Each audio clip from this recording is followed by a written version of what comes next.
In this video, I'm going to be telling you about performance upgrades for the Suzuki DRZ400 S, SM and E model. I'm going to talk about performance upgrades, and I'm going to order those into three categories. Those categories will be advanced, intermediate and simple. The upgrade will go into its respective category based on how difficult it is to fit to the bike. That's it. The first power performance upgrade is a carburetor upgrade. This upgrade will apply to all years of SM model, all years of S model, and 2004 plus E models. This involves upgrading the stock carburetor, which is a Mikuni BSR36, to a Keihin FCR39. There are two types of Keihin FCRs. There's the standard Keihin FCR39 and a Keihin FCR39MX. They're essentially the same, you can use either. This mod improves throttle response and power and is a go-to performance mod for these bikes because it is relatively simple to fit. They're roughly £500 new, that's about $650, or about £300, $400 second hand.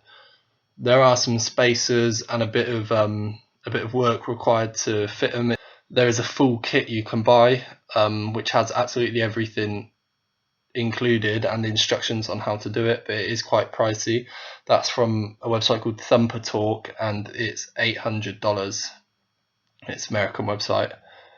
I wouldn't go for the Thumper Talk one because I'd rather just find out how to fit it myself. I'd buy a second-hand one for £300 or $400 and fit it myself. I think that's the best way. The second advanced upgrade is a cam upgrade, so a camshaft upgrade.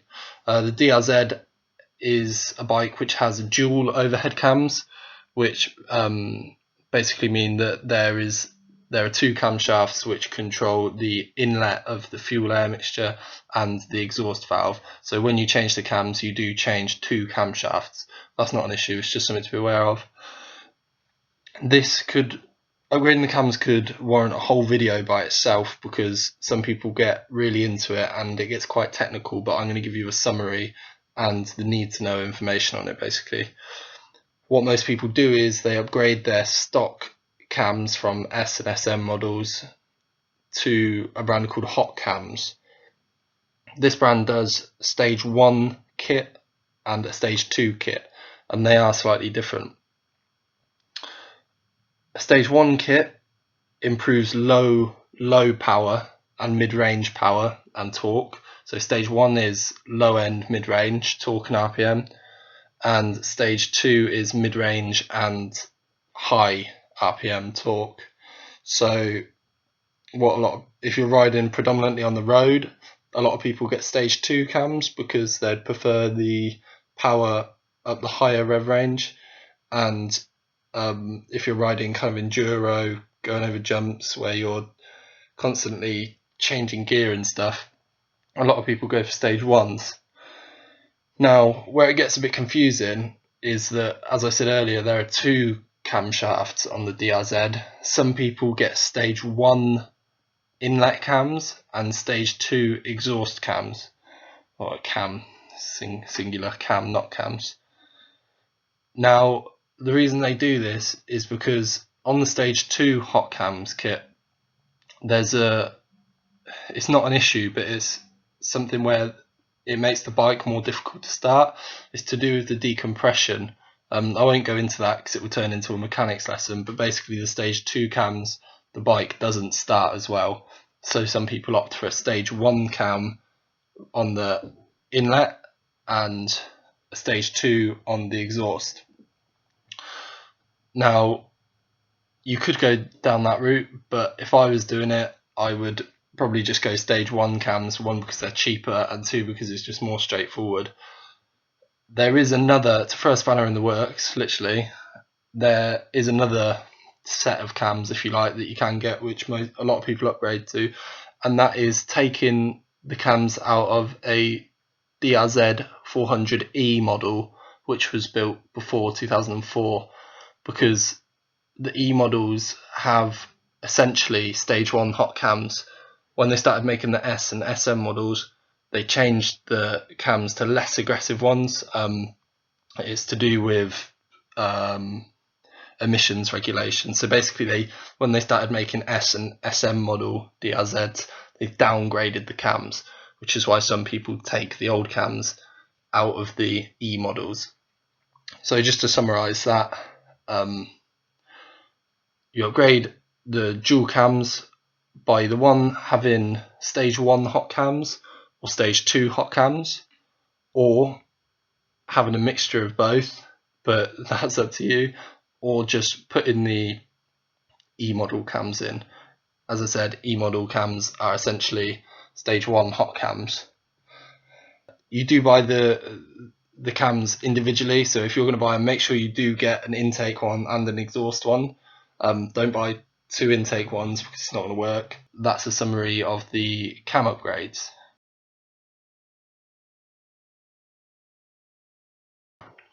The third and final advanced power upgrade is a big bore kit.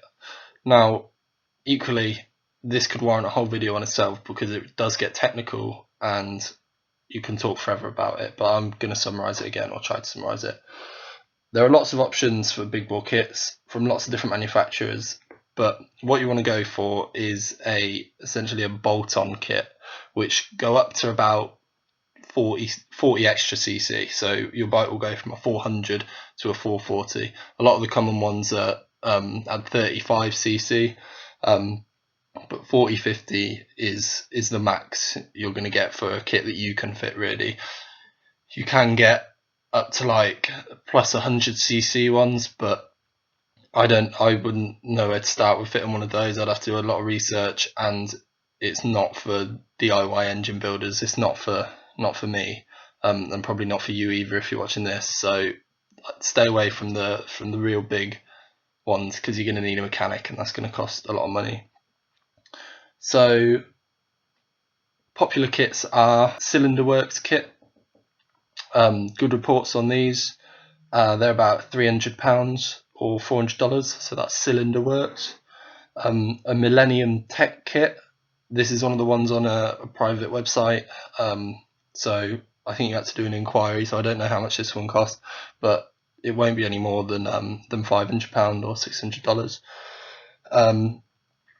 eBay kits. Now these are basically companies that make the top end of the engine and then use a branded piston, if you like. So you have to tread quite carefully with these eBay kits, that they're not necessarily like branded kits. So Cylinder Works is a known brand, and Millennium Tech is a known brand. These eBay kits are a bit more companies that have decided to start making these.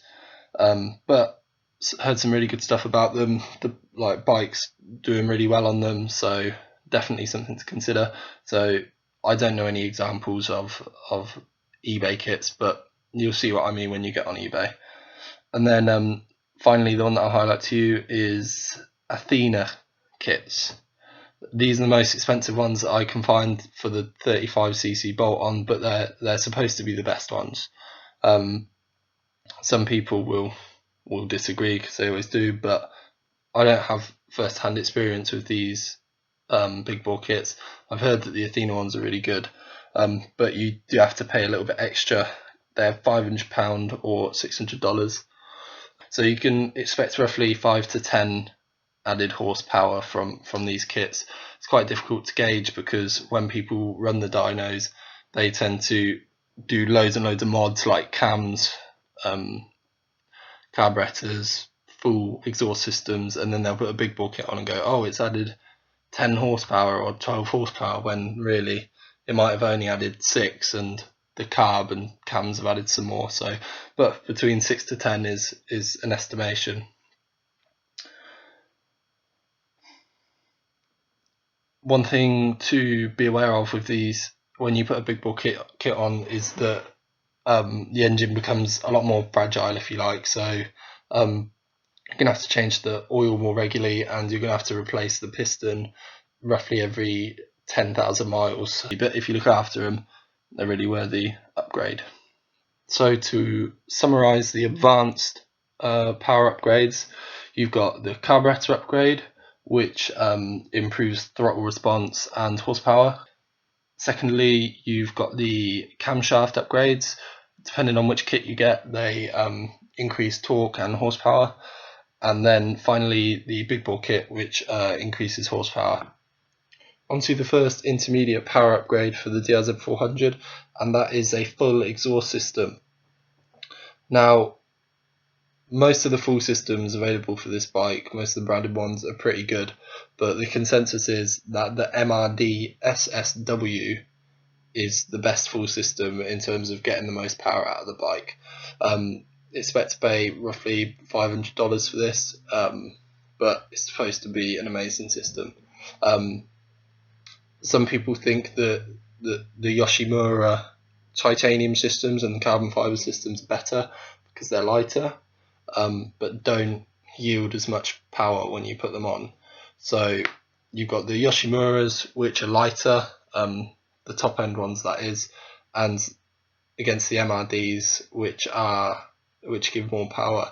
Now the Yoshimuras are super expensive for the high end titanium ones, like $800 sort of thing, loads of money.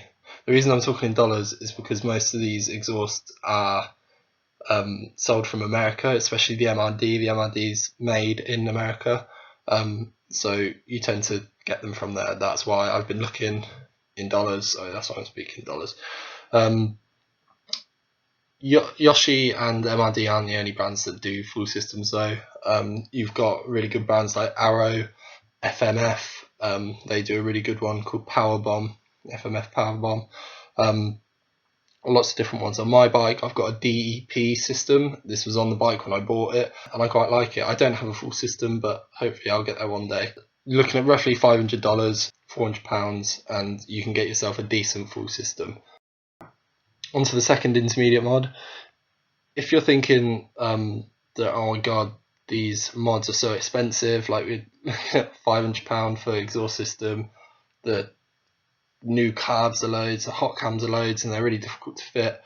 If you're just looking for a nice little upgrade, which you're going to notice a difference but isn't going to break the bank, this is the one for you.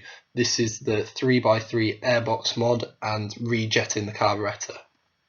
So essentially what you do is you take the seat off, you cut a 3x3 inch hole in the top of the airbox, and you buy a reject kit. The reject kit is roughly £80 off eBay or $100, and this does make a difference. I've done this and I noticed the difference. There are a few different kits that you can get, but I would recommend the JD jetting kit, about £80, a really good and reliable one. If you like the sound of that 3x3 airbox mod, but maybe you don't want to buy the rejetting kit, or you don't know how to reject it, or you don't want to pay for a mechanic to do it, don't cut the 3x3 inch hole unless you are certainly going to reject it. So don't even run the bike on the stock jet-in set up if you've cut the hole, because the fuel air mixture will be wrong, and the bike will run like a dog. You just don't want to do it. So if you're going to cut that 3x3 inch hole, make sure it's rejected.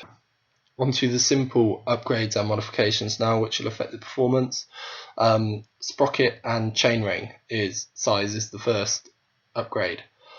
Now, if you downsize on teeth on the sprocket, so if you go from a 44 tooth sprocket to a 43 tooth sprocket, then you will get higher top speeds, but you won't accelerate as quick.